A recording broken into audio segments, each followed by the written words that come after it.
Yes.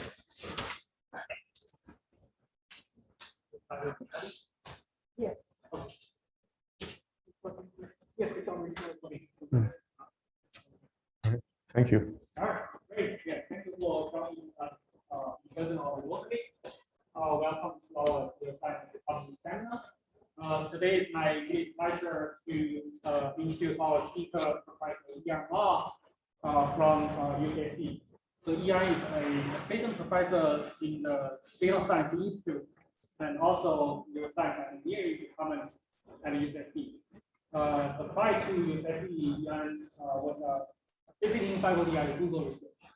Oh, I think there's a question. It's hard to hear. Oh, maybe do you need the mic? Sure. Yeah, so Yian, he is an assistant professor in the Data Science Institute, as well as Computer Science and Engineering Department at UCSD. So prior to UCSD, I think Yian was a visiting faculty at Google Research. And before that, he did a one-year postdoc with Michael Jordan at UCLA, two-year postdoc with Michael Jordan at Berkeley. And he received his PhD from the University of Washington in Seattle. Yian's research is centered around the scalable inference method in machine learning, which includes designing new scalable algorithms, understanding the computational and statistical trade-off for sampling algorithms, and their applications in time series data as well as online decision making. So today, Yian is going to talk about Markov chain Monte Carlo method versus variational inference for credible machine learning and decision making at a scale. So please join me in welcoming Yian to give a talk. Thank you very much, Chen Chen, for the very nice introduction. Let me just get this one on.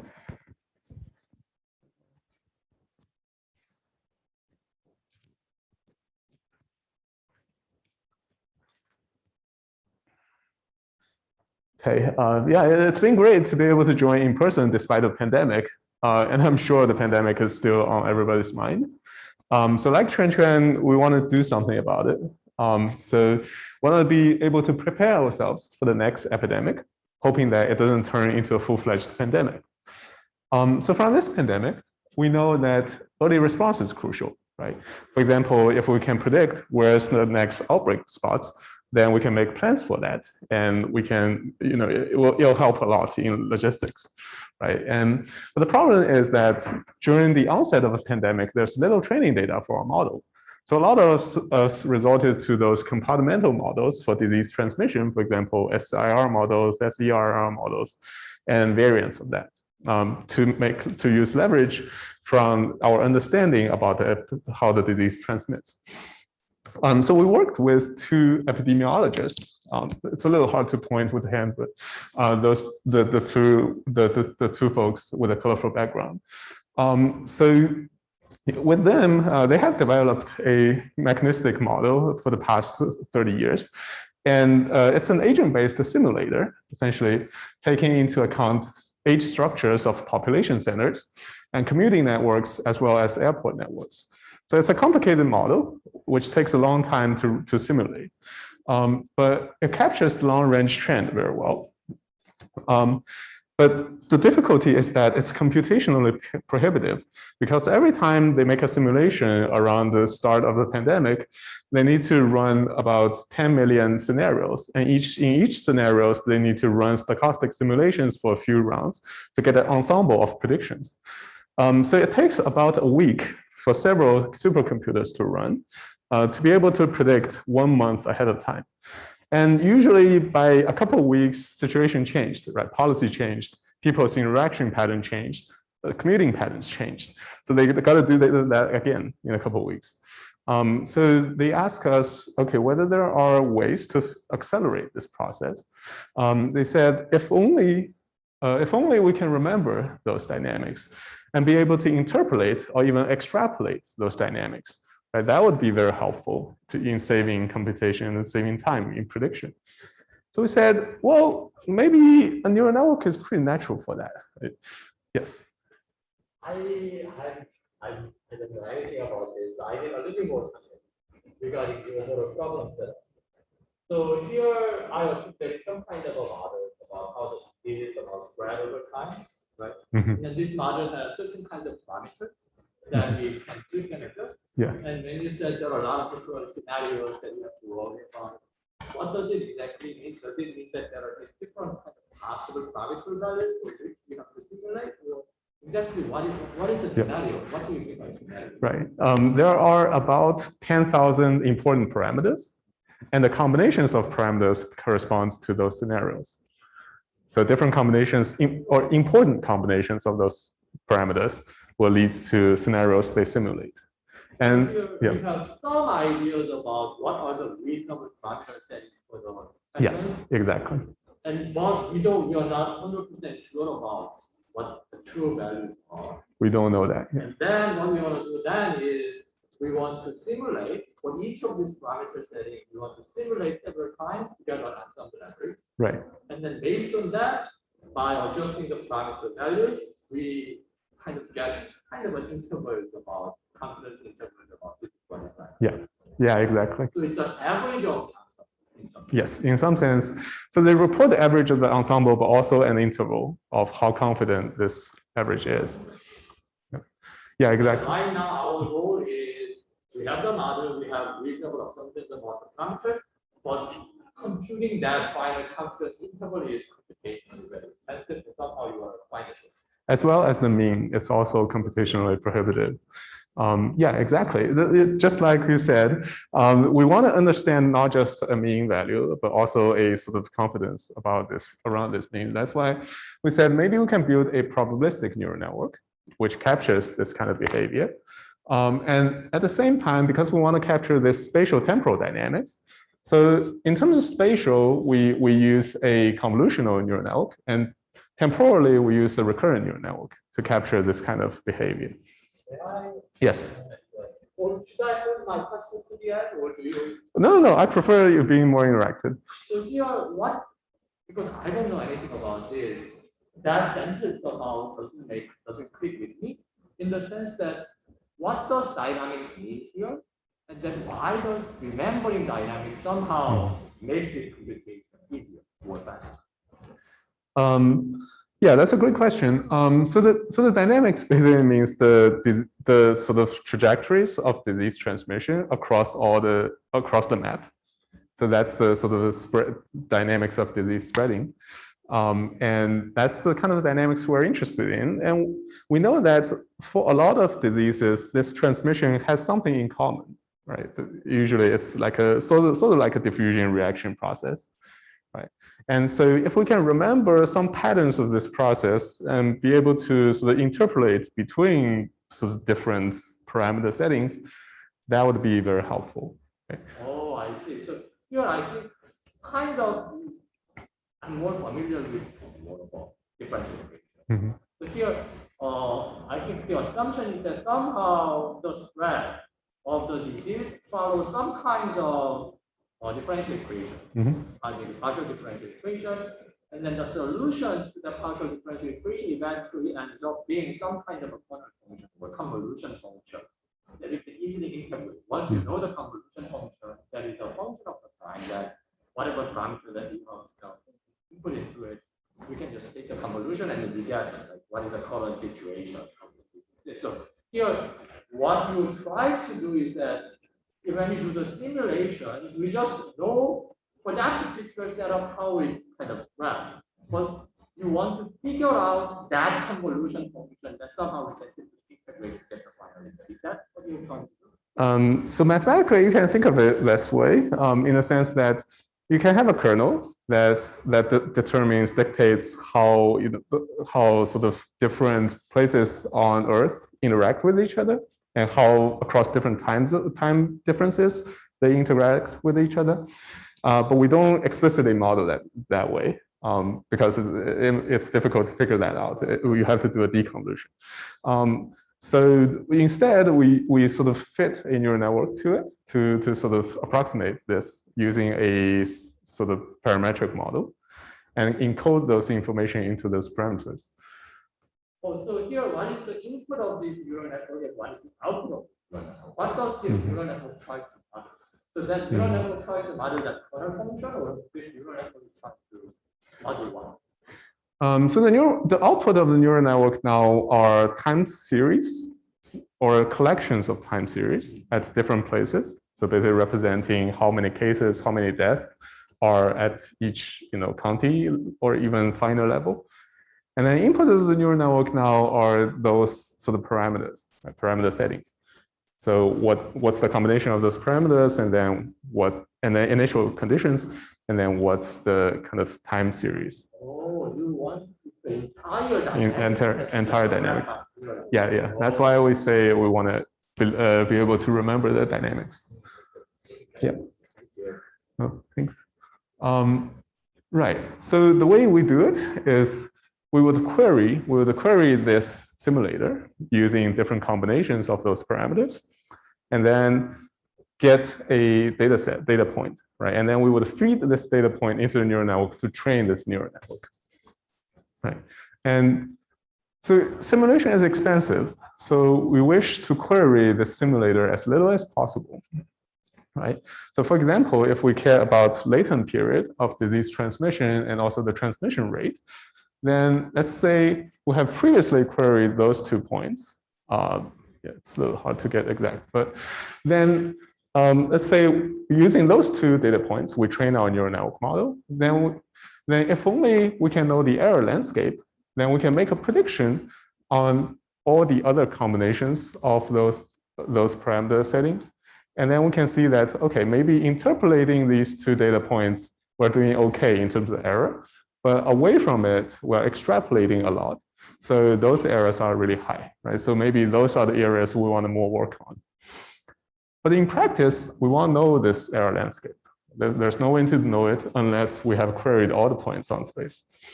So instead, what we do is we took a Bayesian active learning approach, in the sense that we don't know the error landscape, but we use an acquisition function. We construct an acquisition function to approximate it.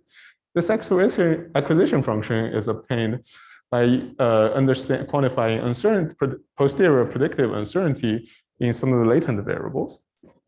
And using this posterior predictive uncertainty, we can construct this acquisition function and optimize it. And looking for this optimal parameter setting, we query the simulator and then use this data to retrain our model.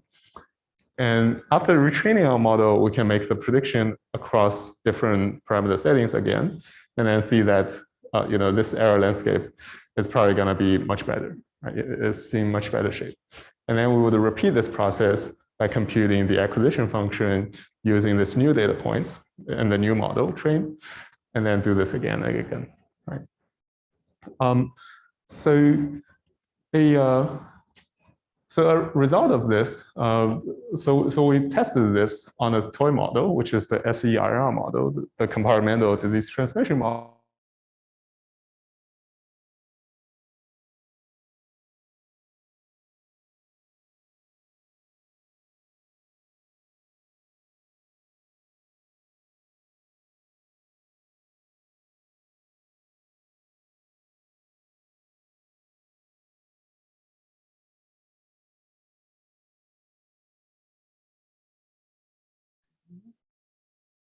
Okay. Oh, I'm supposed to be unmuted. I'm supposed to be unmuted. The secret.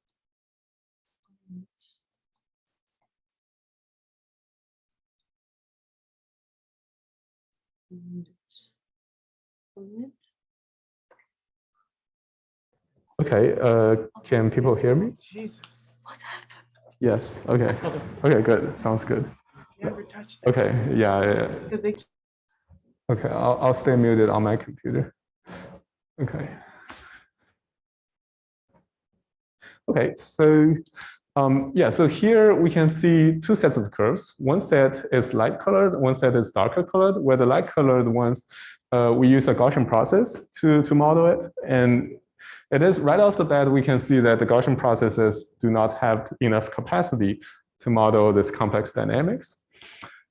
Whereas it seems like the neural network model has been more able to encode this kind of dynamics.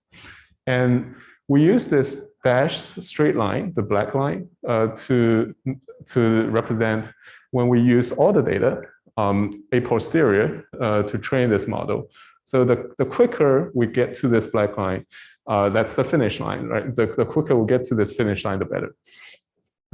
And so this blue curve represent random sampling strategy. So basically, we would just random sample those parameter settings and then input to the simulator and then train our model. So this is a good baseline to compare against.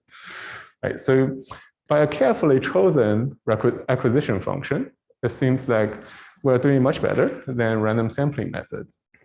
And we can actually prove from random matrix theory that in a random feature model, a infinitely wide two-layer neural network, randomly sampling these parameters leads to an error of order d squared over square root of n, where d is the dimension of the parameter space and n is the number of samples we use. So it leads to a relatively significant error. Whereas if we greedily optimize the posterior, predictive variance, it will lead to an error of order d over square root of n. So there's an improvement of order d. So that means in higher dimension, it seems like the method should work even better, right? So we tried the real deal now, which is the real simulator. It's no longer an SEIR toy model now, which has a dimension of 10,000.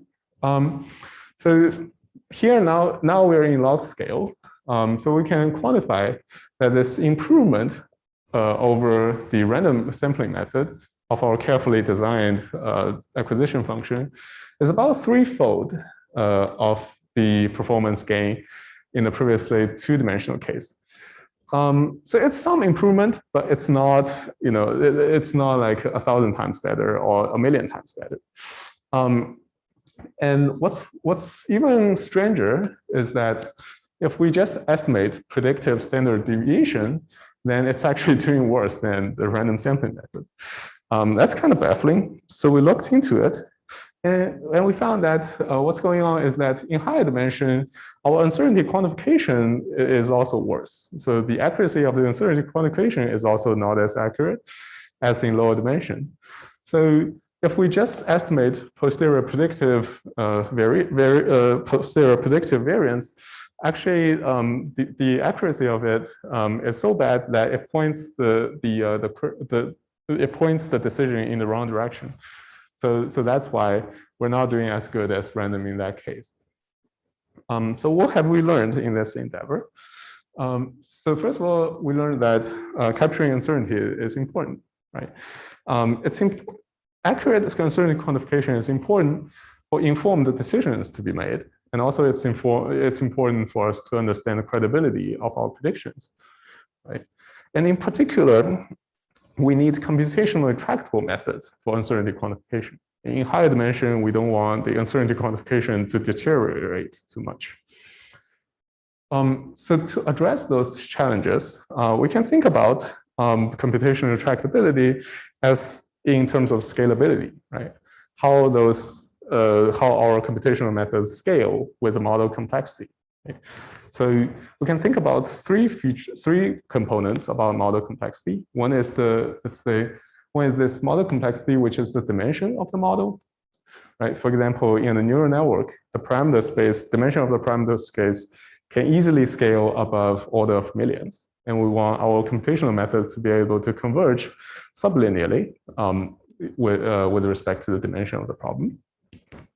We can also think about data complexity, where we might just have tons and tons of data. Right? We might be interested in understanding what are the trending topics on the internet, right? Or we might be interested in learning a long neural recordings. Or similar to the example, we might be interested in making sequential decision makings. In all those examples, the size of the data tends to grow over time. So we don't want our computational infrastructure to break down as our data set size grows. And we can also think about statistical guarantees. We don't want our methods to deteriorate too much in terms of a statistical guarantee, right? And in terms of uncertainty quantification and Bayesian inference, it's oftentimes measured in terms of the KO divergence between the distribution we converge to and the distribution we want to generate samples from. Right.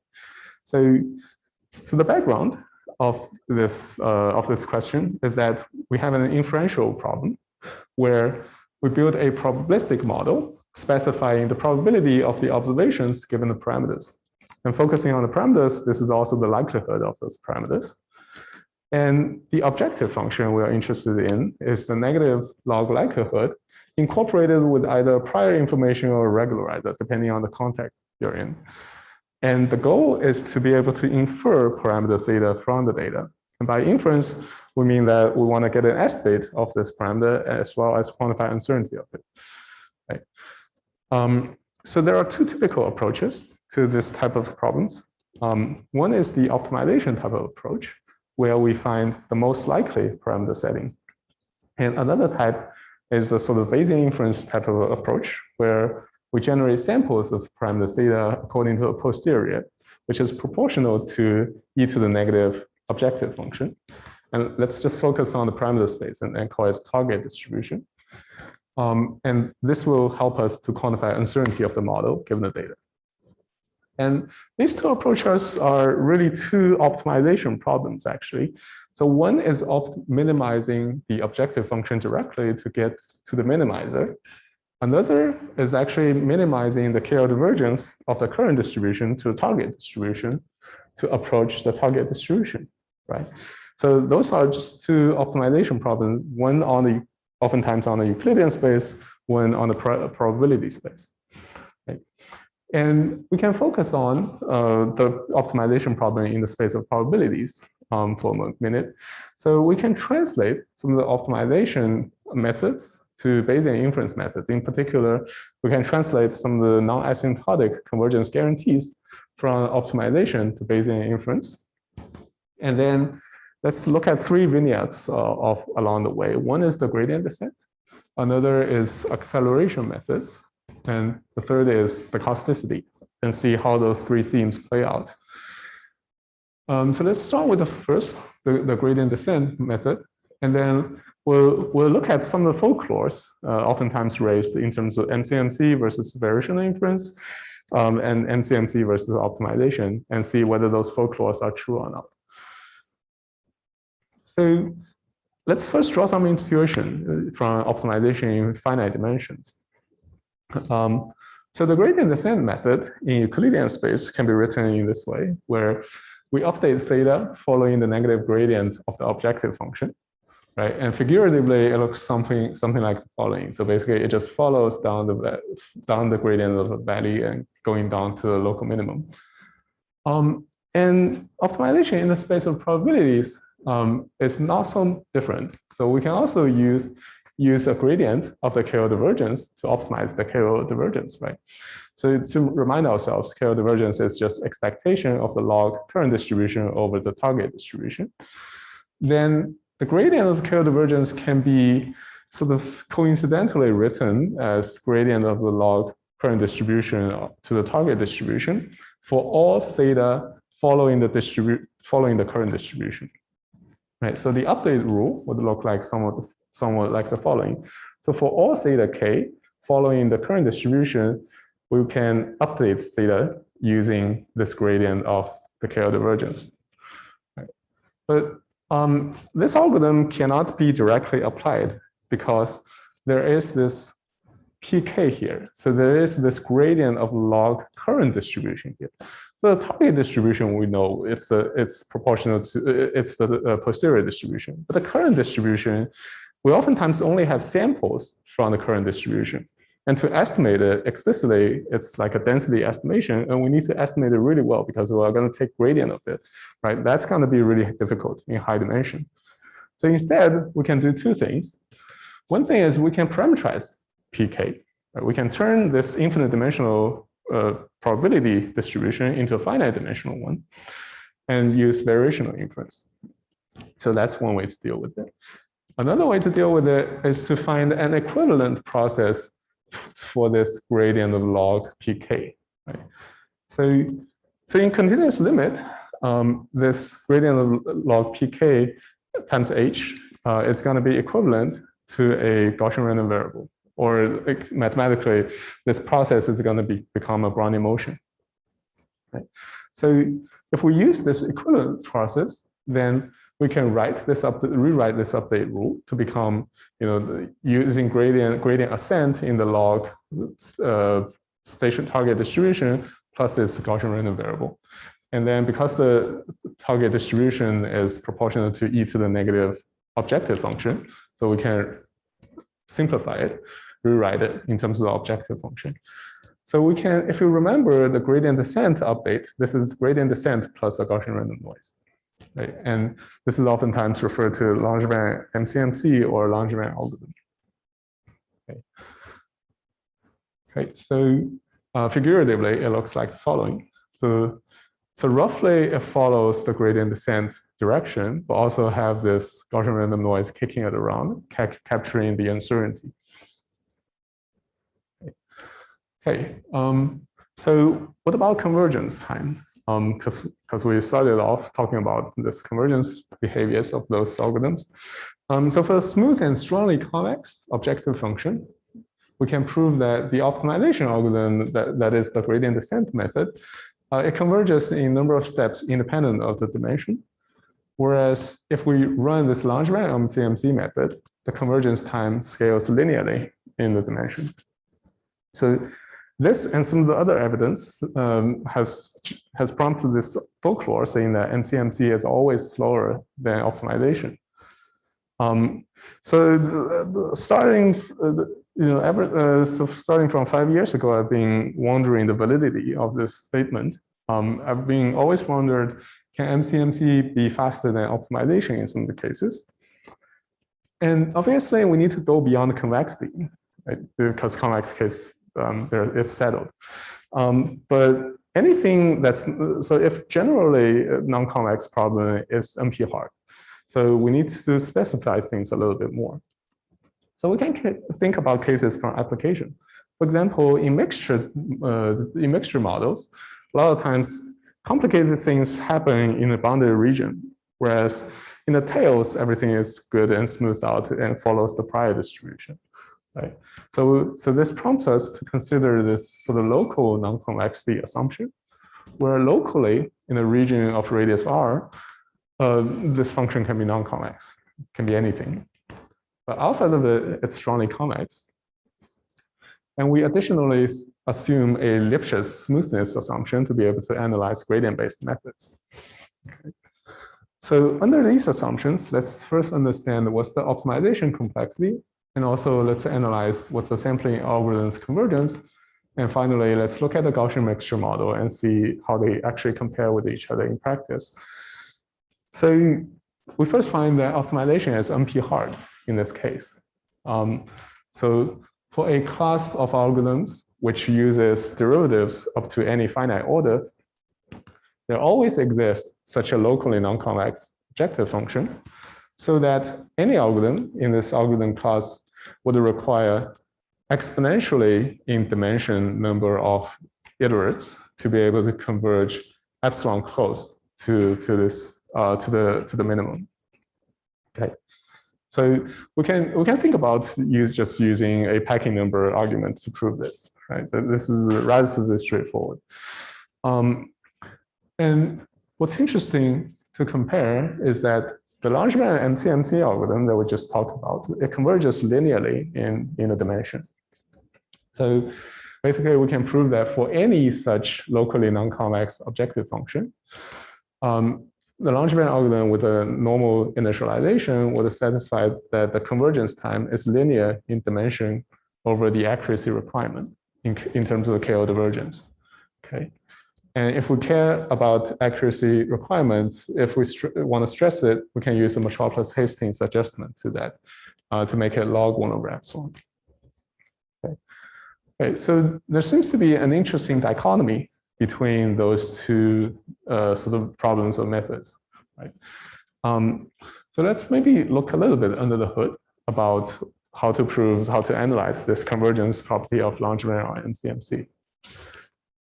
So we started saying that Langevin MCMC is doing this sort of gradient descent dynamics, right? So maybe let's first look at a continuous limit where it's following this gradient flow of the KL divergence. Okay, I think I'm running out of battery, but so then following this gradient flow, we can analyze the time derivative of the KL divergence with respect to the distribution, right? Then just like optimization, it's negative expectation of the gradient norm squared. Okay, and we want this negative expectation of the gradient norm squared to be less than or equal to a constant times the KL divergence itself, right? If that's the case, we connect them and we get linear convergence. And it turns out that this inequality connecting this gradient norm squared to the KL divergence itself is called the log-Sobolev inequality. And so it turns into a proof of log-Sobolev inequality.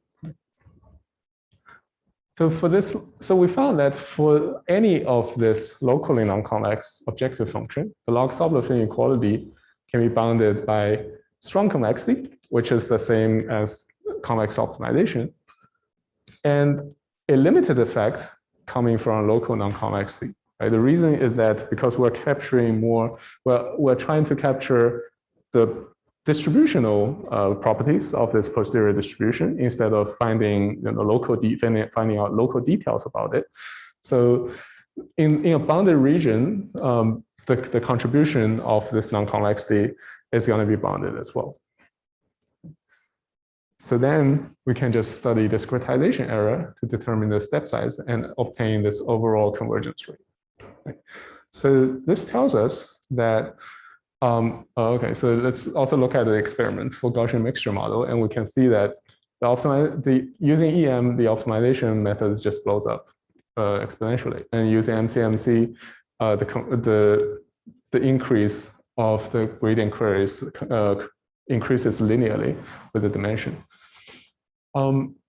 So this tells us that, in this case, optimization complexity is exponential in the dimension, whereas sampling algorithm's convergence rate is linear in the dimension.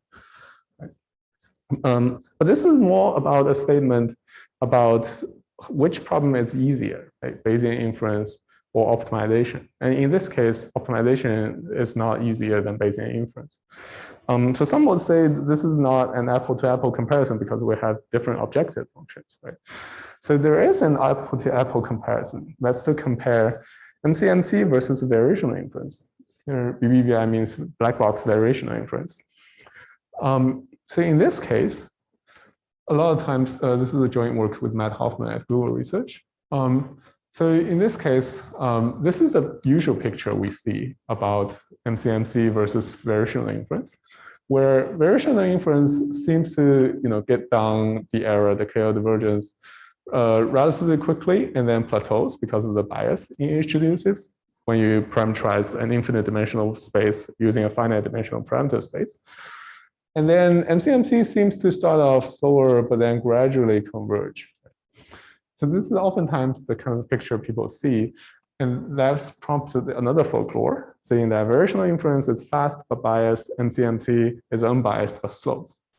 Right? But what's interesting is that when the dimension gets higher and higher, does this discrepancy depend on the dimension, or is it just a constant, right? Or is it sometimes interchangeable, right? Whether this is always true.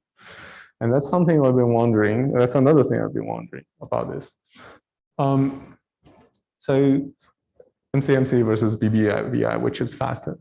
So for this, so there's not a lot of convergence results for black box variational inference. So let's start with the simplest case. So for MCMC in strongly convex and Lipschitz smooth case, we already know from the previous discussion that the convergence is linear in the dimension over the accuracy. Okay? And for black box variational inference, actually, let's start with the quadratic objective function in the analysis so that there's no bias at all. We don't have to worry about that. The convergence is, if we use a Gaussian family to parameterize it, the convergence is exact. then in this case, gradient-based, gradient descent black box variational inference requires, if we take linear in dimension number of samples to estimate the gradient of black box variational inference, then the convergence time is also linear in the dimension over the accuracy requirement. And here it seems like there is not much improvement using black box variational inference versus using MCMC method. And the reason that black box variational inference needs a number of samples for the gradient estimate is because we are not assuming that we know the explicit form of this objective function. Right? We can only take queries of this objective function. Okay. So maybe let's also look under the hood of the intuition about this BBVI's convergence.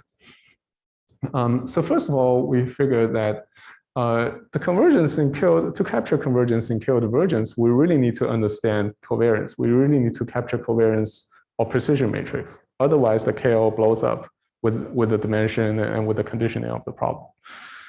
So we need to capture the precision matrix. Then the gradient of the KL divergence with respect to the precision matrix will be the gradient of the precision matrix with respect to the log current distribution times the log ratio of the current distribution over the target distribution. Right? And the convergence rate is constrained by the estimation accuracy of this gradient term. Right? So for this term, that's upper side, that's fine because it's in terms of our current distributions and it's within a Gaussian family. So we can explicitly integrate it. So it's fine, there's no error in estimating this part. The lower part is a problem because in black box variational inference, we don't assume that we know any form of the posterior distribution. We just know that we can query for certain theta what's the posterior distribution's density. Right? So this part we have to estimate using using samples from the current distribution. So let's say for Gaussian family, the gradient over the precision matrix of log probability distribution is going to be theta transpose. And also we assumed that the posterior distribution is a Gaussian distribution. So log of this term is quadratic. So this gives us a fourth moment. Right? And we found that we need to capture this precision matrix in Frobenius norm to be able to have convergence. So this tells us that actually the gradient variance scales with d squared.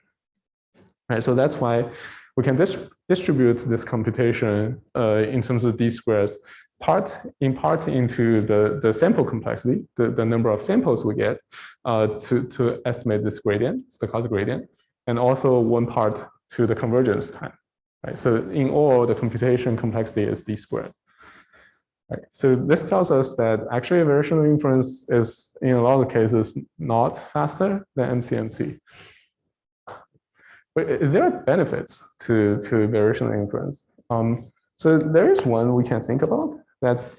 It can trade number of samples for convergence time. Right? Let's say if we have just millions of machines at our disposal, then we can plausibly use, let's say, d squared number of samples to estimate this stochastic gradient, right? And then the convergence time will be constant; it wouldn't scale with the dimension at all, right? And so it provides additional flexibility. Okay, so and also we can ask whether we can further use this flexibility. Let's say for certain cases, can we trade bias in for variance in variational inference? Let's say in certain cases, maybe we just want to reduce the initial error to its 1/10, and and we can tolerate some form of bias. Right? So can we trade this bias in for faster convergence? And this is joint work with Kush Bhatia, Nikki Kwan, and Yixin Wang. So more specifically, can we use a more restrictive parameterization family to accelerate computation? So we can think about, instead of using this full rank precision matrix, we can think about using a diagonal plus low rank structure, where here D is the diagonal matrix. And here, instead of considering all the ranks from 1 to D, we consider it to the rank of P, so that it's smaller than D. And for those rank 1 matrices combinations, it will be a low rank plus this diagonal. And in those cases, we can prove that the gradient variance now becomes P times D instead of D squared. And then basically that means with P times D samples, we can have a convergence in the KL divergence for the number of iterations that scales like 1 over the accuracy. Right. So here, let's look at those terms a little more closely. So this lambda star K corresponds to the eigenvalues of the true sort of precision matrix minus the diagonal matrix. Okay, so here this term is the error from optimization, from optimization method not convergent, which depends on epsilon. So as we run more steps, this term becomes smaller. And the second term is approximation error, which cannot be removed from optimization, right? And this is because we approximated a full rank matrix using a sort of low rank matrix. Okay, so there is this computational trade-off in the variational base that we can leverage, right? And figuratively, this looks like the following. So the lower the rank we use to incorporate into the model, the faster the convergence is, right? But also the larger this bias would be. Right? And also, there's also this statistical accuracy sort of trade-off we can think about, where we can ask, do we really want to use all the ranks anyway, right? For example, we can think about a linear model where our data comes in from a normal distribution with a true precision matrix. Then with n data points, we don't assume that we don't have infinitely many data points. There's going to be noise in this posterior precision anyway, right? The posterior precision is not going to correspond to the true precision anyway. So if we still use, let's say, P times D number of gradient samples, then we can get that this estimated precision matrix at step K, its difference from the true precision matrix is going to be upper bounded by optimization term plus approximation term plus a statistical term, right? And this statistical noise is intrinsic because we have finite amount of data points, right? So what makes sense is that we should actually match this statistical noise term with the approximation term, right? That would be the optimal thing to do. So there is this sort of Bayesian model selection problem where, let's say those eigenvalues follow a parallel decay, then in this case, the optimal rank to choose from actually should scale like n over d squared, right? And when n is not much larger than d squared, then we should actually use a constant number of ranks to model this instead of using a rank that scales with d. Right. So I think, before I go to the next section, any questions?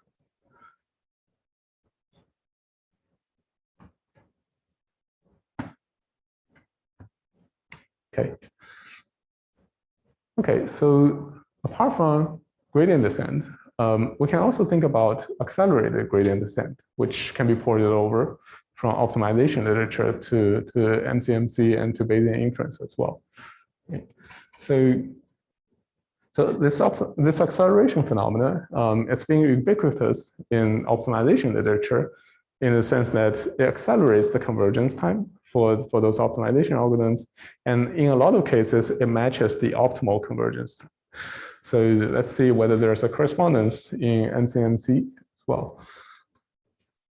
So let's gain some intuition from accelerated gradient descent. So the gradient descent dynamics that we introduced is relatively simple. It follows the negative gradient directions to find a local minimum. And the accelerated gradient descent dynamics is a bit more complex. So it introduces an auxiliary variable, say R, so that the dynamics itself is not just following gradients to decay, it's oscillatory. And in the joint space of the auxiliary variable and the theta itself, it kind of swirls around and then go down, right? So that in theta direction itself, it just jumps around. And somehow the convergence is much faster, even if it oscillates. So we can think about sort of using this for MCMC as well. So for the large band MCMC, what we are doing is we're adding a Gaussian random noise.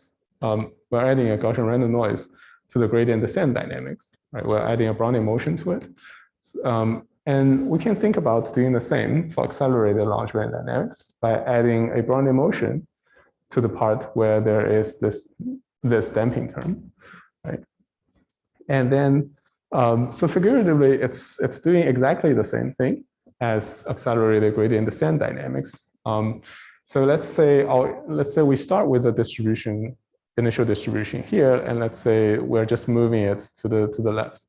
And what happens figuratively is that its mean is doing exactly the same as accelerated gradient descent. It swirls around and converges.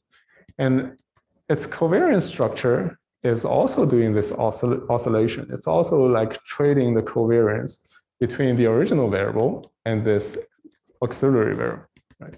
You can see that there is this oscillation in the covariance. Okay, and so for this dynamics, we find that we can also design higher order integration schemes very easily for it, so that we just take this theta t to make it to be theta k, which is the previous iterate, and then everything else is linear, so we can explicitly integrate it. And this kind of dynamics, this kind of algorithm we achieve behaves the same as accelerated gradient descent. It oscillates, but at the same time converge much faster than the large band algorithm, right? So we'll call it the accelerated large band algorithm. And we can prove that for strongly convex and Lipschitz smooth objective functions, this accelerated large band algorithm will converge in a number of steps d over square root of d over epsilon, which improves upon the d over epsilon convergence time of the large band algorithm. And we can generalize it to all those locally non-convex objective functions that we just talked about. Okay, so with variational inference, we can think about comparing, accelerated large band algorithm in MCMC with black box variational inference using accelerated gradient descent. And it turns out that they share the similar behavior as in when we compare large band algorithm to BBVI with gradient descent. Right? So convergence is similar, but MCMC keeps convergent, whereas BBVI stops and plateaus because of the parameterization error.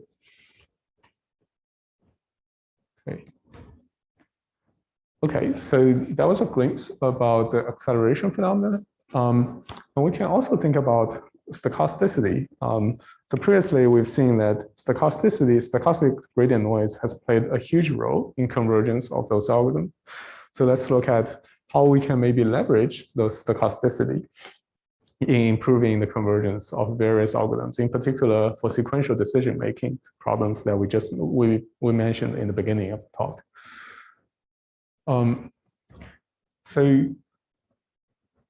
So let's think about stochasticity to deal with the data complexity. So previously, for either the large band algorithm or for the accelerated version of it, we both have to compute the gradient, right? So for large data sets, it's computationally very costly, and certainly does not handle streaming data, right? So figuratively, we can see that to go through one update, we have to go through the entire data set to reach to the other end of the data. So we can think about leveraging stochasticity to deal with the data complexity, right? So for example, for IID observations, the true gradient is like negative summation of the gradient log likelihood based on each data point, right? Combined with the posterior, or combined with the prior. Then we can think about only examining a subset of these data points, right? And then we can scale it back to give us an unbiased estimator of the true gradient. And appealing to the central limit theorem, that's equal to the true gradient plus a Gaussian random noise. And now, basically, we are only taking a thin slice of the data set to compute each iteration. Okay. So it seems like this is a relatively general way of dealing with large data sets. And a natural question to ask in the context of our introduction is, can we use this for sequential decision making? Okay.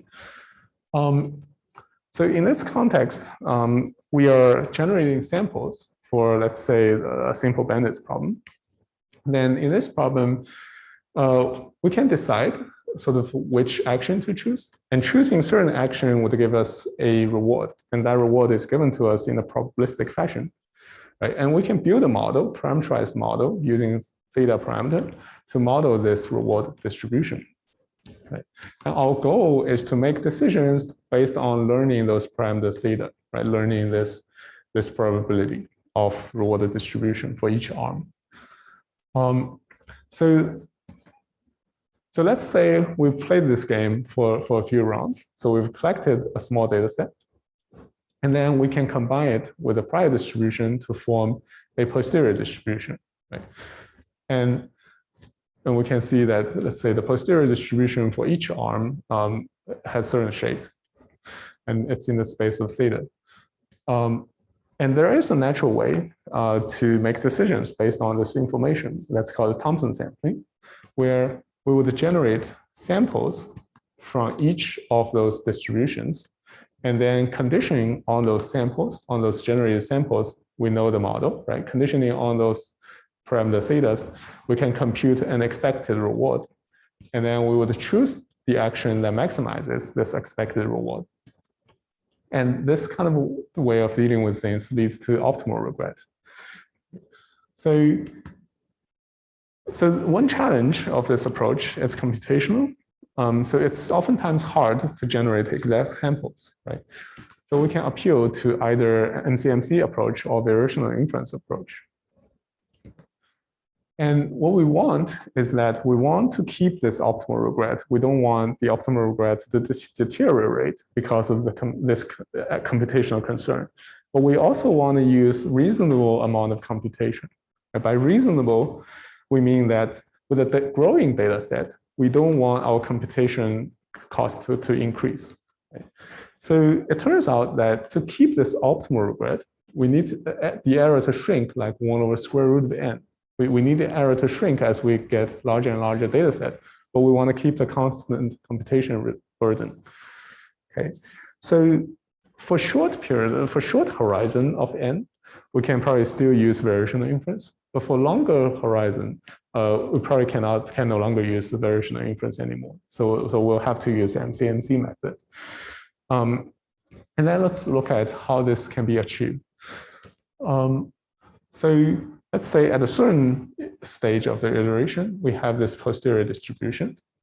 And so first of all, because this posterior distribution contains a number of data that are growing over time, so we obviously have to use the Stochastic gradient method, right? If we don't use a computational burden in each iteration would blow up. So we have to use the Stochastic gradient method, and we have to examine a subset that has a size that does not grow with time, with the big N. So large N would grow with time, and little n cannot grow with time. So in this case, we can look at the update rule. The update rule would be the gradient descent uses stochastic gradient and then plus a Gaussian random noise, right? It would be a stochastic gradient Langevin algorithm. And we can also look at the stochastic gradient error. So in each step, the stochastic gradient error would scale like square root of n over little n, where this little n grows, this large n grows over time, right? So it scales like square root of n. So that's not good. But luckily, we have a step size in front of it, right? So we can use a step size to kill that, right? So this motivates us to take a step size of order 1 over n, so that in each step, the update error would scale like 1 over square root of n. Now the problem is, we're taking smaller and smaller step sizes as we collect more and more data. Does that mean that we are making less and less progress towards our goal, right, in each step?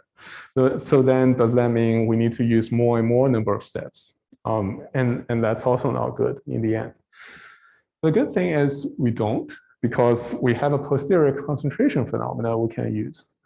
So let's say in round 10, the posterior looks like the following. Then in round 20, the posterior gets more concentrated, right, because we have more data. In round 30, it gets more concentrated. And in round 40, it gets even more concentrated. And the really nice thing is in round n+1, the posterior that gets updated is actually not that different from the posterior we obtained from the previous round, right?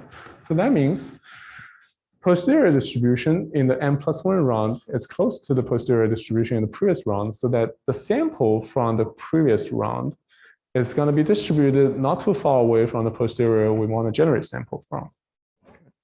So that means we can initialize from the sample we obtained from the previous round, and we don't have to make so much progress anymore. So now we can prove that using this Thompson sampling method with stochastic gradient MCMC, if we use this warm initialization method and take a shrinking step size, then in each round, we only need a constant number of iterations for this Langevin algorithm, stochastic gradient Langevin algorithm. And also, we only need a constant number of samples per iteration to converge to this 1/√n accuracy. And we can still achieve this optimal regret.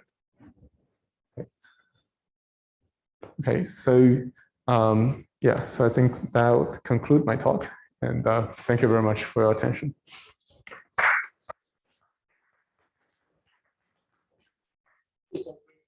Maybe that was take the question. Oh, yes. Yeah, could you explain what is? Oh, yes. MAE? Oh, sorry. Sorry, I wasn't able to read those as the talk goes. So MAE is mean absolute error. So that's why we just call it error landscape. But why do we want to model the error plane? Okay. Yeah, let's maybe go back to this slide.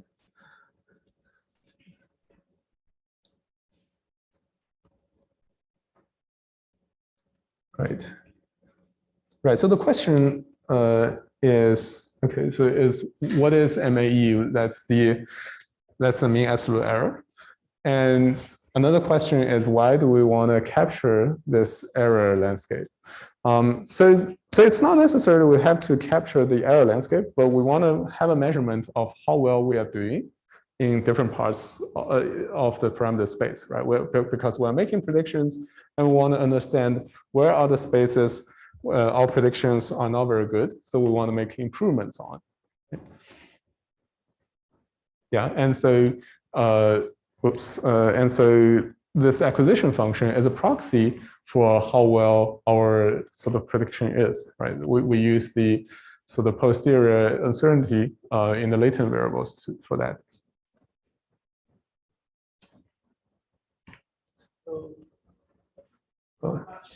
Oh yes.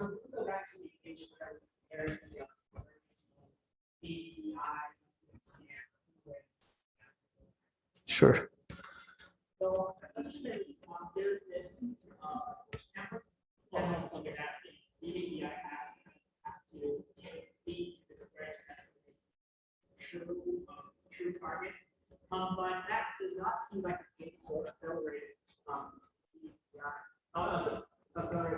Accelerated MCMC does not, because the MCMC should be slower, but in this case, it's going to be accelerated and it becomes the same. So why is the difference here?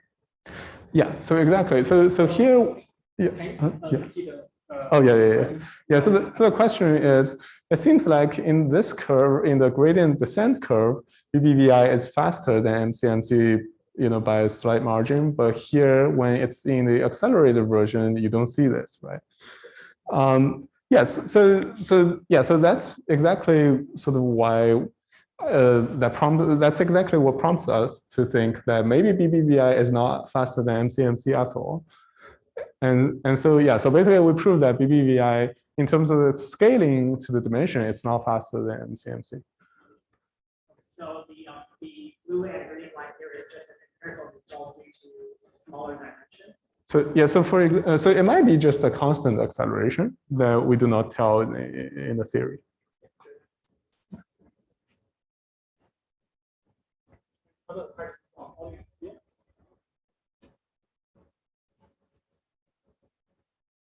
Yeah, so I have a question. So in the last part of your talk, you introduced using linear dynamics to complement sampling. So I wonder what's the sighting of the complement sampling? Is it a contextual linear banded sighting, or what kind of a banded sighting you are?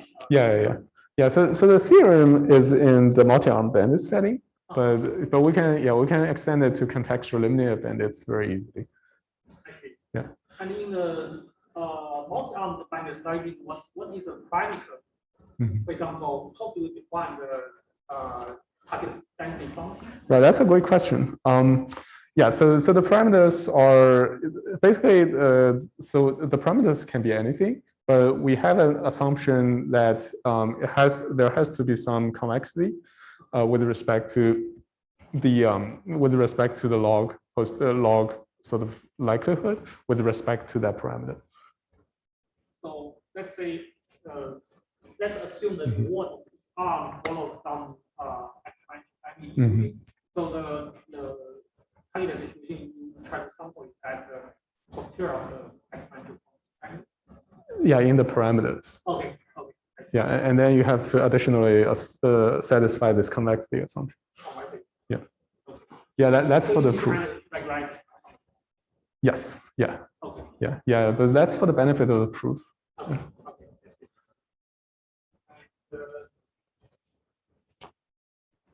I know you have some new result which right. dimension independent results. Yes. So I want. So do you have any comment on, for example, the similarity or difference between the latest result and the result you presented here? Say the serrated right. dimension independence in like the square E, and you have some new result which is dimension independent. So are these two? I mean, to some extent, they can be integrate or I mean, narrow to get better result. That's what we've been thinking. Yeah, so the results that Chen was referring to was that so recently we discovered that for a class of posterior distributions, actually the convergence can be independent of dimension, which was surprising to us. And then so we cannot directly compare them because in this case, in the case of what I presented, it's sort of more general. So you can directly just compare them. But what's interesting is that so the result that we got from about this dimension independent convergence rate for MCMC is that you have sort of a class of ridge separable or generalized linear modes, which for each individual component, it's Lipschitz smooth. So you can do infinite dimensional sampling, but it's not directly comparable to the results we have here. And yeah, and I guess one result that can be sort of easier to compare is a result that we found that we can further accelerate this sort of accelerated MCMC or Langevin method. That we can accelerate it to d to the 1/4, so that it's no longer d to the half. But it also assumes a sort of specific class of objective functions, which is ridge separable. Yeah. So any other questions? Next time speak again for the report. Thank you. All right. Thank you.